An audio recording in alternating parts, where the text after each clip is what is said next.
வணக்கம். 2021 சட்டமன்ற தேர்தலேருந்து பார்த்தீங்கன்னா, எடப்பாடி பழனிசாமிக்கு மிகப்பெரிய ஒரு நெருக்கடி. அவர் தோல்விக்கு காரணம் என்ன அப்படின்னா, யாரையாவது தூக்கி அவங்க மேல பழிய போட்டுருவாரு. இவர் பொறுப்பெல்லாம் ஏத்துக்க மாட்டார். ஆனா, இவருக்கு இவர் கட்டுப்பாட்டுல அதிமுக இருக்கணும் அப்படிங்கிற ஒரு எண்ணம் மட்டும் தான் இருக்குது. அந்த தோல்வியையும் ஒத்துக்கணும். தோல்விக்கான காரணம், உண்மையான காரணம் என்ன அப்படிங்கிறத அவர் ஏத்துக்கவே மாட்டார். ஓபிஎஸ் மேல தூக்கி போடுவாரு, சசிகலா மேல தூக்கி போடுவாரு, செங்கோட்டையன் திமுக ஒரு கூட்டணி வச்சிருக்கிறாரு அப்படிங்கிற மாதிரிலாம் அவர் ஒவ்வொருத்தவங்களையும் கட்சியை விட்டு விரட்டுறதுல தான் இருந்தார். ஆனா தோல்விக்கான காரணம் என்ன அப்படின்னு சொல்லி அடிப்படையில் அவங்க சொல்லும் போதெல்லாம் அதெல்லாம் கேட்கல. 11 தோல்வி பழனிசாமி அப்படிங்கிற ஒரு பேரை மட்டும்தான் வாங்கினார். இந்த தேர்தல் 2026 சட்டமன்ற தேர்தல் மிக முக்கியமான தேர்தல். இந்த தேர்தலில் வெற்றி பெற்றே ஆகணும். இல்லை கொங்கு பெல்ட்லையும் சரி, சென்னையிலையும் சரி, இவங்க ஒரு வெற்றியை காட்டியே ஆகணும்.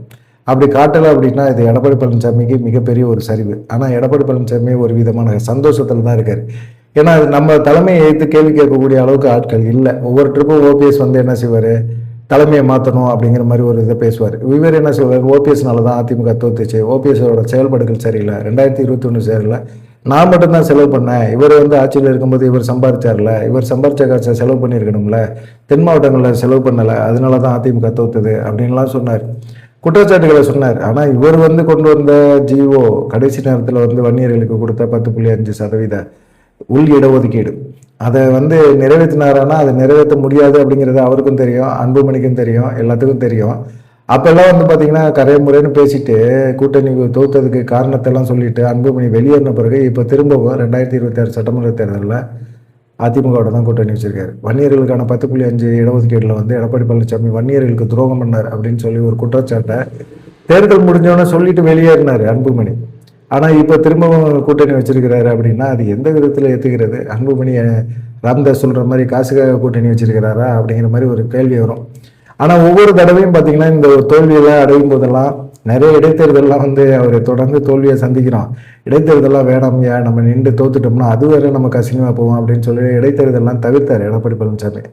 ஆனால் அப்பெல்லாம் பார்த்தீங்கன்னா ஒவ்வொரு சமயமும் ஒரு கேள்வி வரும், தலைமையை மாற்றணும் அப்படின்னு சொல்லிட்டு அமித்ஷா தலைமையில் ஒரு ஆலோசனை நடக்கும், கட்சிக்குள்ள ஒரு பிரச்சனை வரும். இவர் பாஜகவோட தொடர்பில் இல்லைன்னாலும் செங்கோட்டையனை கூப்பிட்டு வச்சு அமித்ஷா பேசுவார். இது எடப்பாடி பழனிசாமிக்கு டென்ஷன் ஆகும். இப்போ அப்படி ஓபிஎஸை வச்சு பேசினாங்க, அதுக்கப்புறமா செங்கோட்டையனை வச்சு பேசினாங்க, அப்புறம் வேலுமணி, சிவி சண்முகம் இவங்களெல்லாம் வச்சு பேசுவாங்க. இந்த மாதிரி ஒரு சிக்கல்லாம் இப்போ இருக்காது அப்படின்னு அவர் நினைக்கிறார். ஏன்னா தலைமையை மாற்றணும், ஒரு கட்சி தோத்துது அப்படின்னா அதுக்கப்புறமா தலைமையை மாற்றணும், கட்சியை ஒருங்கிணைக்கணும் அப்படிங்கிற பேச்செல்லாம் வரும். நாடாளுமன்ற தோல்விக்கு மிக முக்கியமான காரணம் எடப்பாடி பழனிசாமி எடுத்த தவறான முடிவு. பாஜக கூட கூட்டணி வச்சிருக்கணும், கண்டிப்பாக வச்சிருந்தா ஒரு 10-15 தொகுதிகளை ஜெயிச்சிருக்க முடியும் அப்படின்னு சொல்லிட்டு வேலுமணி அதுக்கப்புறமா ஒரு பேட்டியும் கொடுத்தார் தோல்விக்கான காரணத்தை சொல்லி. அதெல்லாம் அவர் ஏற்றுக்க மாட்டார். 6 பேர் கொண்ட குழு போய் பேசின போயும் அதை ஏற்றுக்கல, அதை அப்பட்டமா மறத்தாரு, பொய்யும் சொன்னார். இது எல்லாத்துக்கும் தெரியும். ஆனால் இந்த முறை அவர் எந்த காரணமும் சொல்ல முடியாது. ஏன்னா அவரை எதிர்த்தவங்க, தோல்விக்கான காரணங்களை சொன்னவங்க எல்லாருமே வெளியேறிட்டாங்க. ஓபிஎஸ் வெளியே போயிட்டாரு, அதே போல் செங்கோட்டையனும் தாவேக்கா போயிட்டாரு. இப்போ டிடிவி தினகரன் கூட்டணிகளை கொண்டு வந்துட்டாங்க. 2021 கொண்டு வா அப்படின்னு சொன்னால் 2026 கூட்டிகிட்டு வர்றாரு. 2021 சேர்த்துருந்தா அவர்னால பிரிஞ்ச ஒரு 30 தொகுதிகள் அதிமுக கிடைச்சிருக்கும். திமுக தனிப்பெரும்பான்மையில் ஆட்சி அமைச்சிருக்க முடியாது. ஒருவேளை திரும்பவும் அதிமுக ஆட்சி அமைக்கக்கூடிய ஒரு சூழ்நிலை கூட இருக்கும். அதிமுக கூட்டணி கட்சிகளை சிலதை இந்த சைடு கொண்டு ஆட்சி அமைச்சிருக்க முடியும் அப்படிங்கிற ஒரு எண்ணம் அமித்ஷாவுக்கும் இருந்தது. அதனால பார்த்தீங்கன்னா இப்போ கொண்டாந்து சேர்த்துருக்கிறாரு. இப்போ சசிகலா தனிப்பட்ட முறையில் அவங்க தனியாக சில வேட்பாளர்களை நிப்பாட்டி அதிமுக ஓட்டை டிடிவி தினகரனோட அதிகமாக தென் மாவட்டம், டெல்டா மாவட்டங்களை பிரிப்பாங்க அப்படிங்கிற மாதிரி இருக்கு. ஆனால் இப்போ தோத்தா கூட எடப்பாடி பழனிசாமிக்கு பிரச்சனை இல்லை. அதுதான் அவருக்கு சந்தோஷமே. பொதுக்குழுவோ செயற்குழுவோ கூப்பிட்டு எடப்பாடி பழனிசாமிக்காக குரல் கொடுக்கக்கூடிய, எதிர்த்து குரல் கொடுக்கக்கூடிய நபர்கள் இப்போ இல்லை. அது ஒரு நிம்மதியை கொடுக்குது அவருக்கு. நம்ம ஜெயிச்சாலும் சரி தோத்தாலும் சரி நமக்கு ஒன்றும் பிரச்சனை கிடையாது அப்படிங்கிறது தான். ஆனால் பிரச்சனை உருவாகிறதுக்கு வாய்ப்புகள் எங்கேருந்து ஸ்டார்ட் ஆகும் அப்படின்னா கொங்கு பெல்ட். அதனால தான் கொங்கு பெல்ட்டில் அவர் அழுதது. கொங்கு பெல்ட்டு, அதே போல் சென்னை, அதன் சுற்றுவட்டார மாவட்டங்கள், திருவள்ளூர், இந்த மாதிரி செங்கல்பட்டு, இது போல் மாவட்டங்களில் அதிமுக செல்வாக்கை தொடர்ந்து இழந்துக்கிட்டே இருக்குது அப்படிங்கிறது தெளிவாக கடந்த தேர்தல்கள் எல்லாத்துலேயுமே தெரிஞ்சுது. இப்படி தொடர்ந்து செல்வாக்கு இழந்துட்டு வந்துட்டு இருக்க இந்த மாதிரி சூழ்நிலையில் அதிமுக ஒரு மிகப்பெரிய ஒரு வெற்றியை கொடுக்கணும் அப்படின்னு நினைக்கிறாங்க. இந்த தடவை தோக்குறதுக்கான வாய்ப்புகளை உருவாக்கி கொடுத்துட்டாரு அப்படின்னா தாவேக்கா வேற அதிமுக ஓட்டுகளை பெருகிட்டோம். அப்படி தாவேக்கா 2ஆம் இடத்துக்கு போய் அதிமுக 3ஆவது இடத்துக்கு போச்சு அப்படின்னா கண்டிப்பாக அதிமுக நிர்வாகிகள் எடப்பாடி பழனிசாமிக்கு எதிரான ஒரு கோஷத்தை கையில் எடுப்பாங்க, ஒருங்கிணைந்த அதிமுக உருவாக்குங்க அப்படின்னு சொல்லி இது பண்ணுவாங்க. இந்த தேர்தல் 2026 தேர்தல் வந்து எடப்பாடி பழனிசாமிக்கு ஒரு மிக முக்கியமான தேர்தல். தன்னை வந்து நிரூபிக்க வேண்டிய ஒரு தேர்தல். அதனால தான் பார்த்தீங்கன்னா அதிமுகவில் பிரச்சாரம் பண்ணது யார் அப்படின்னு சொல்லி பார்த்தீங்கன்னா, தனிப்பட்ட முறையில் பார்த்தீங்கன்னா எடப்பாடி பழனிசாமி தான், வேறு யாருமே பேசலை. விந்தியா பேசியிருக்கிறாங்க. எடப்பாடி பழனிசாமி தான் சுற்றி சுற்றி ஒவ்வொரு மாவட்டமாக போய் பிரச்சாரம் பண்ணுறாரு. எடப்பாடி பழனிசாமிக்கு இணையாக ஈக்குவலாக யாருமே பெருசாக பண்ணலை, பிரச்சாரமே பண்ணலை. சரி, எடப்பாடி பழனிசாமியோட பிரச்சாரம் தனிப்பட்ட முறையில் தான் தாக்குதலாக தான் இருந்தது. திமுகவோட இந்த கடந்த 5 ஆண்டுகளில் நடந்த ஊழல் பற்றியோ அமைச்சரோட ஊழல் பற்றியோ அவர் பேசவே இல்லை. தனிப்பட்ட ஒரு தாக்குதல் தான், மனித தாக்குதல் தான். அவர் பேசினது எல்லாமே பார்த்தீங்கன்னா ஸ்டாலினையும், உதயநிதி ஸ்டாலினை, கனிமொழியை அவர் வந்து தனிப்பட்ட முறையில் பேசினார். இந்த சைடு பார்த்தீங்கன்னா ஓபிஎஸ் துரோகினார். அதே போல் செங்கோட்டையனை வந்து நீ வா போன்னு ஒருமையில் பேசினார். ஒரு பழுத்த அரசியல்வாதி, தனக்கு ஆளுமை தன்மை இருக்குது அப்படின்னு சொல்லக்கூடிய ஒரு நபர் வந்து வாயில் வந்ததெல்லாம் பேசுகிறாரு. அது இல்லாமல் நான் ஆட்சிக்கு வந்தால் கண்டிப்பாக வந்து உங்களையெல்லாம் நான் என்ன பண்ணுவேன்னு தெரியாது அப்படிங்கிற மாதிரிலாம் பேசுகிறது, மிரட்டுறது, இது ஒன்று. இது ரெண்டாவது, 3 மாதத்தில் நான் கஞ்சாவை ஒழிப்பேன் அப்படின்னு சொன்னது. திமுக வந்து 3 மாதத்தில் கொடநாடு உண்மையான குற்றவாளியை கண்டுபிடிப்பேன்னு சொன்னதுக்கு மேலே இது ஒரு காமெடியாக பார்க்கப்படுது. ஏன்னா பாஜக ஆள்ற மாநிலங்கள்லேருந்து தான் கஞ்சா வந்துக்கிட்டே இருக்குது. அப்படிப்பட்ட ஒரு சூழ்நிலையில் பாஜகவோட கூட்டணியை வச்சுட்டு, நான் பாஜகவோட கூட்டணியை வச்சுக்கிட்டு இருக்க இந்த சமயத்தில் 3 மாதத்தில் நான் கஞ்சா ஒழிப்பேன் அப்படின்னு சொல்கிறது எந்த விதத்தில் ஏற்றுக்க முடியும்? ஒரு காலகட்டத்தில் சாராயம் விற்றாங்க. சாராயம் வந்து பெருசாக வந்து அது வந்து பெருசாக வந்து இதாகல.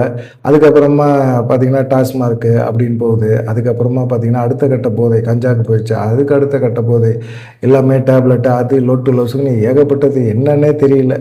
அந்த மாதிரி சூழ்நிலைகள்லாம் இப்போ போயிட்டாங்க. எல்லாருமே அடுத்த கட்ட போதைன்னு நகர்ந்துக்கிட்டே இருக்கிறாங்க. இதில் வந்து நம்ம வந்து பழைய எப்படி சாராயத்தை ஒழிச்சோமோ அதே போல் டாஸ்மார்க்கை தான் ஒழிக்க முடியும்.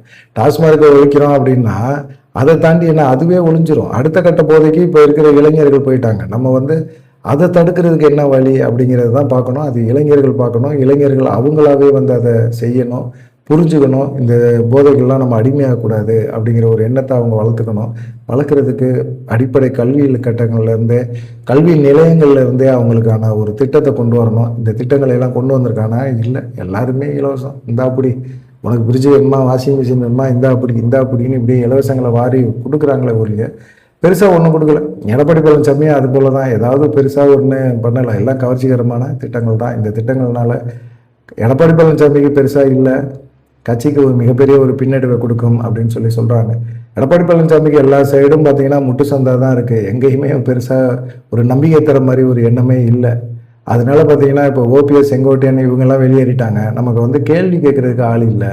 நம்ம தோத்தாலும் பிரச்சனை இல்லை, அட்லீஸ்ட் எதிர்கட்சியாவது கூட்டணி கட்சிகளோட தயவோட நம்ம எதிர்கட்சியோட உட்காருவோம். அப்படி உட்கார்ந்தா கூட நம்மளை எதிர்த்து கேள்வி கேட்க மாட்டாங்க அப்படின்னு நினைக்கிறாங்க. கொங்கு பெல்ட் வந்து திமுகவோட கோட்டையாக மாற்றுறதுக்கு செந்தில் பாலாஜி கடுமையான முயற்சி எடுக்கிறார். பணத்தை வாரி இறைக்கிறாங்க அப்படிங்கிற குற்றச்சாட்டை வானதி சீனிவாசன், அண்ணாமலை எல்லாமே வைக்கிறாங்க. எடப்பாடி பழனிசாமி பணத்தை வாரி இறைக்கிறார். கொடுக்குறாங்க. எப்படியாவது கோட்டையை தக்க வைக்கணும், கொங்கு பெல்ட்டை நம்ம தான் அப்படிங்கிறத நிரூபிக்கணும் அப்படின்னு நினைக்கிறாங்க. அந்த சைடு திமுகவும் செயல்படுது. சென்னை ஃபுல்லாக பார்த்தீங்கன்னா தாவேகா ஒரு சைடு, அதிமுக ஓட்டை சிதைக்கிறாங்க. இப்படி எல்லா மாவட்டங்கள்லையும் எல்லா இடங்கள்லையும் தாவேகா மிகப்பெரிய ஒரு தாக்கத்தை ஏற்படுத்துது. எடப்பாடி பழனிசாமிக்கு மிகப்பெரிய ஒரு வாழ்வாசாவா தேர்தல் இது 2026. இதில் சாதிப்பாரா, சாதிக்க மாட்டாரா? எடப்பாடி பழனிசாமி இதில் வந்து மீண்டு வருவாரா? இல்லை அப்படியே தோத்தாலும் நம்மளை கேள்வி கேட்க ஆள் இல்லை அப்படின்னு நினைக்கிறாரு. இது வந்து கண்டிப்பாக கேள்வி கேட்பாங்களா, மாட்டாங்களா? இல்லை எடப்பாடி பழனிசாமியோட தொடர்ந்து பயணம் பண்ணுறது நல்லது, நம்ம அரசியலுக்கு எதிர்காலத்துக்கு சிறப்பு அப்படின்னு நம்புகிறாங்களா அப்படிங்கிற சில விஷயங்கள், கருத்துக்கள் வந்து அதிமுக நிர்வாகிகள் மத்தியில் இருக்குது. இதை பற்றி உங்களுடைய கருத்து என்ன அப்படிங்கிறதையும் மறக்காமல் கமெண்ட் பண்ணுங்கள். நன்றி, வணக்கம்.